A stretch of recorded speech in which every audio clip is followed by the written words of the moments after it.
Ni wakati mwingine tena, mwanafamilia wa Bongo TZ, tunakutana hapa na kujadili masuala mbalimbali ya kimichezo kama tunaofahamu, ikiwa siku ya leo dirisha la usajili la NBC Tanzania Bara ndipo ambapo litafungwa majira ya saa 6 kamili za usiku, na kila timu imefanya sajili kutokana na kile ambacho wao wenyewe wanahisi kwamba kuelekea katika msimu wa mwaka 2026 2027 ndio kikosi bora ambacho wao kitawafaa kwenye msimu husika. Sasa kama unavyojua kwamba kwa upande wa wekundu wa Msimbazi Simba, sajili ambazo zimefanywa, mashabiki wengi hawajaridhishwa nacho, kitu ambacho kinachopelekea kupeleka pressure.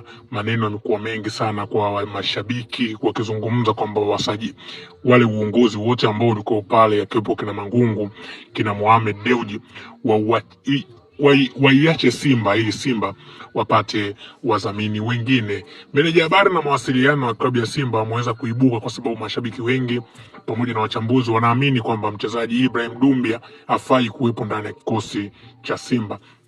Ahmed Ally ameweza kuandika haya yafuatayo kupitia ukurasa wake wa Instagram, yeye akionyesha kwamba wanasimba washikane ili waweze kusimama na Dumbia kwa sababu huyo ni mchezaji wao, na isitoshe kwamba Simba Sports inatengenezwa na wanasimba wenyewe. Kabla sijaenda kukusomea hiki, ni kuombe wewe ambaye unanifuatilia hivi sasa, kama bado hujakuwa mwanafamilia wa Bongo TZ, basi subscribe, share, alafu uandike komenti juu ya hiki ambacho tunakwenda ukizungumza siku ya leo. Ahmed Ally ameweza kuandika haya yafuatayo: jioni moja pale Azam Complex, Simba dhidi ya Power Dynamo, ligi ya mabingwa Afrika kipindi cha pili, anaingia John Boko.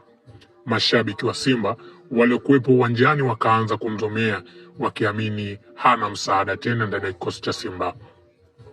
Dakika 20 baadaye anarudisha goli na kuwa 1-1 na Simba inaenda hatua makundi kwa mguu wa kapteni Fantastic. Baada ya kufunga goli, John Boko akushangilia, alionyesha ishara ya kumnyamazisha ama kuwanyamazisha mashabiki. Hakuona sababu ya kushangilia na watu waliomkatisha tamaa. Mazingira kama hayo tuliwahi kumfanyia Kibu Denis mpaka pale alipofunga goli la kikatili kwenye dabi. Mtangazaji Baraka Mpenja akasema usimkatie mtu tamaa. Hali hiyo imejirudia kwa kasi kwa mshambuliaji wetu mpya Ibrahim Dumbia. Mechi moja tu ya ngao ya jamii imewatosha mashabiki wa Simba kumkatia tamaa. Sitaki kumzungumzia kiwango chake, nachotaka ni kuwahimiza wanasimba umuhimu wa kusimama na cha kwetu. Simba analindwa na Simba, Simba anatetewa na Simba. Jukumu letu ni kumpa moyo na kumpunguzia presha ili akifanya vizuri ni iwe faida kwa Simba, na akishindwa maamuzi sahihi yatafanyika. Tujikumbushe namna wale walivyosimama na Dube baada ya kucheza mechi 7 bila kufunga bao. Tusimame na wachezaji wetu, tuwalinde na tuwapiganie. Dumbia ni mali. Hayo yameandikwa na meneja habari na mawasiliano wa klabu ya Simba Ahmed Ally kupitia ukurasa wake wa Instagram, akionyesha ama kuwakumbusha wanasimba kuweza kushikana mkono kwa sababu Dumbia ni mchezaji wao. Hata kama wakizungumza vipi, haiwezi kubadilisha uhalisia huo. Lakini jambo kubwa ambalo watu wengi wanaweza kulizungumza, je, kwa hali ama kwa hiki ambacho wanachopitia Simba, wana misimu 5 hawajachukua ubingwa wa aina yoyote, itaweza kumvumilia mchezaji ambaye hata mikimbio, hata dribbling yake haionekani kuwa na motisha katika klabu? Hakika Simba wameyavaga.